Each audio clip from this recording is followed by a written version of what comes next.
So I'm out in front of the White House, and of course, I see Marty. I see his sign. He's from Arlington, and he's got something to say. Take it away, Marty. Hi, I stand here a few hours on every day that I can, not every day of the week, with this very simple message, because since the Trump presidency, I've been very worried about the direction this country is moving. And what I see is, instead of the optimism that I had when I was a kid, which was the years of, Eisenhower when I was 10. Eisenhower, how old are you? 78. Wow. Got great teeth, too. Like fake. That's all there's story. Okay. Go ahead, Marty. Go ahead. Sorry, I made distract you. Go ahead, Marty. Go ahead. But those days, people talked about all sorts of optimistic things. And there were a lot of things wrong with this country, and they started to get corrected. So by the time I was in my 20s, we had all the civil rights legislation. We had a lot of aggressive policies about making this country truly what it was designed to be, a democracy with liberty and justice for all, like we used to have to say in the Pledge of Allegiance. I lived in New York, so I was near the Statue of Liberty, and my folks were both immigrants, came here as children. So I believe very much in the idea of welcoming people from outside of our borders. And I've seen now so much of a tendency for that to become contentious. That's a problem. Certainly I don't want criminals in this country. I don't want people who are gang members to come and become gang members here. I don't want people to come here and commit crimes and not be punished. I don't want any of that. But what I want... I think everybody's in agreement with that. Well, I would hope. I wish everybody behaved as if they were in agreement with that. People speak that way, and yet they want to make blanket barriers to people coming here. People that want to come here either because of good intentions, or people who are fleeing. Right. I do have a question for you. Sure. I assume you're talking about the border and the Oh no, I'm talking about our entire immigration policy. Okay. And we both know that people in Mexico can't get asylum because it's not a distressed country, right? Right. So the people from Guatemala are coming through Mexico. They're coming from all over the world, coming through the southern border right now. Yes. What do you think? Like, we got 160,000 people coming across last. I think I'm doing approximate. It's about 150,000. That's a big numbers. Oh, very. What's your point of view on that? Well, my point of view on that is I'm very unfortunate. I'm very sad about it. There's a lot of human trafficking. But because the people who are making money doing that treat these people like they were a commodity, not like they were human beings. Oh yeah, but there's two. From what I understand, I went to McAllen, Texas to check it out myself. Okay, I haven't. Yeah, I went down there. I shot video. I interviewed a sheriff's deputy, and unfortunately, what's happening on the Rio Grande. This is through a sheriff's deputy's testimony and witness.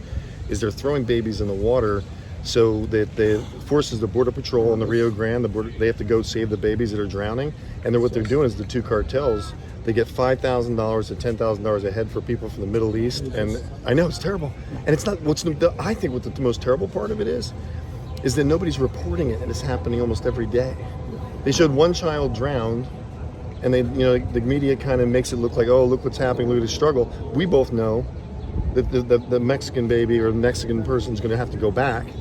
And they're just being used to get the high ticket items, which are $5,000 to $10,000 a head from Middle Eastern, and I can't remember, but the people there are a lot higher ticket items in Mexico. I do understand when the profit motive becomes the biggest motivator, then you're going to have people who can bid the highest, getting the best opportunity. And the cartels have no regard for life. They don't, and there's two of them, and they run a lot of the coyotes work for them. Yeah. You know more about that organization than I do. Well, I was digging in. But, one of the things that disturbs me is we've had a relatively orderly immigration policy and border policy prior to the Trump administration. It wasn't perfect by any means. Right. It was relatively orderly. And what we started doing was make absolute bans to all immigration and tremendous reductions in our refugee quotas. You know, two different things, as you pointed out. When somebody comes from a position of being in harm's way, Right. Refugee program is intended for us to act like compassionate human beings, our country to act like we were all compassionate. And so the refugee program was designed for people in extreme need. And part of that is, of course, when they're in oppressive regimes. Part of it is when there are genocides going on. And a lot of them are happening in the world. And those things happen. And we don't have limitless resources. I understand people being concerned about using all of our resources or, you know, and then destroying our labor market or destroying part of what's essential to this country. I understand that. But we are a country of 330 million people. And for us to pretend, as we've been doing, that 100,000 people a year is an adequate number of the world's population that's in distress for us to help. Yes, that's what Is that what the number is? Is that what the number is? 100,000? Is it that low? The number was reduced from, I believe, and now I'm making. Now it we'll up, have to look. but- Well, yeah, we'll I'll investigate. look it up. We'll You look can at. We'll look it into up. the numbers. Yeah. But the number that I'm familiar with, even under what I thought was a pretty progressive Obama administration, the number was, I believe, 125,000, and it was reduced by the Trump administration down to, I think, 85, and down to essentially zero. They stopped that legal program. That was their idea. Yeah, I'm not educated But on that. in any I'll have case, to dig even on at that. the 125,000, which was a liberal sort of idea, that's not sufficient for me. Right. Not for this What do you think country. we do about it? Well, Is there I a think- solution? Yeah, I think there's a solution. I think that one of the solutions, there are numerous solutions. Obviously, crossing our southern border is the easiest way for people to get in, for illegal people to get in and Right. skirt our issues. So I've always believed not in a wall. A wall was kind of nonsense, but in increased border enforcement. Give people at the border the resources to stop people from coming across. I've always believed that. But the other thing about letting people come across is, or stopping them from coming across is, we as a country have to do what we can to correct the conditions that make it so interesting, so vital for people to give up their lives in their home countries and come to a place like this. Yeah, I hear you on that point. I don't know that. From what I understand about the Mexican government, is it so corrupt? Oh, absolutely. That I don't think we could make it good on the southern border to make them not want to come. You know what I mean? I understand what you're saying, and absolutely, we can't correct Their culture. Mexico is not a 3 million person country where we might actually go in and make a gigantic difference without changing our own way of life. Right. So I understand that, but we've got to be working toward that. Right. And toward that, of course, it's just for the good of the whole world. Exactly. Right. This planet has gotten smaller during my lifetime. You look great for your age, though. I have to tell you that. Thank you. Thank you very much. Doesn't he look how good he looks for his age? Look at him. I'm 56. I think we're both looking good. I love that. So is there? Let me. Yeah, go ahead. What is? How would they reach out to you? You're obviously an activist. Do you have a website or something or anything online? You don't. So you stand out here. I come down here. I live 3 metro stops from here. Right. You're impassioned. I'm retired, and I like talking to people.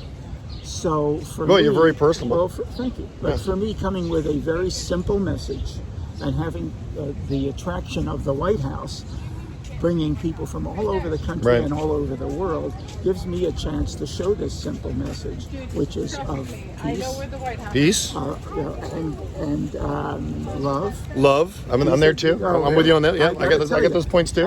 And sanity. Sanity. I'd like to see people not just, and I'm a liberal person, but it's not just conservatives that I have problems with. It's sometimes knee-jerk liberals as well. But believe it or not, you might not believe this, but I lean conservative.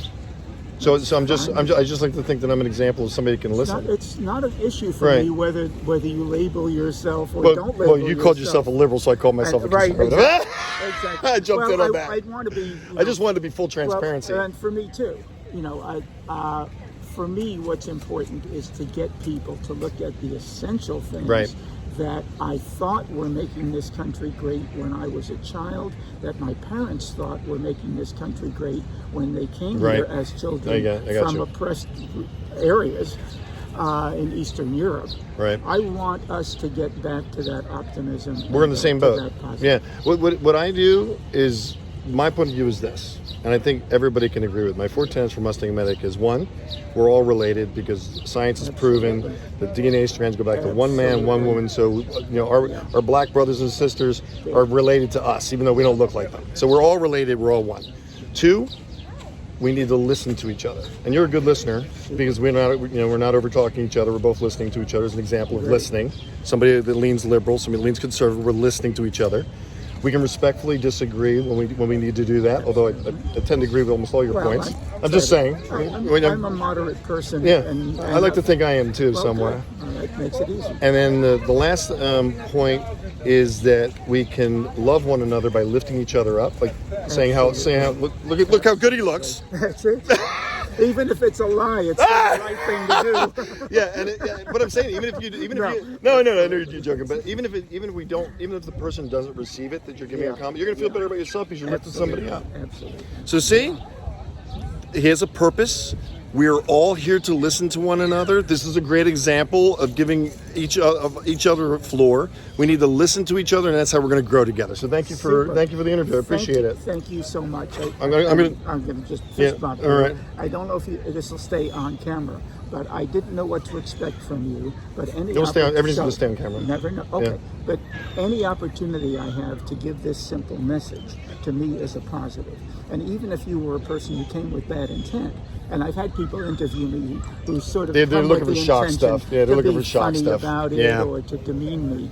Even if they do that, I'm okay with that. I'm not here about ego. I have friends. I don't need you guys. I deal with the same thing. Believe it or not, I deal with the same thing. And I think we're all on the same side. Is that we all want peace. We want to love one another. We want to see our kids grow up well. We want to die in peace and not see people go through holy hell where we can help it. And can I just conclude with something? Please. It's one of the things I really like. Is if your neighbor's not in good shape, if your neighbor is suffering, if your neighbor is hurting, then you can never be at peace. And you can never be well yourself when your neighbor's sick. Amen and amen.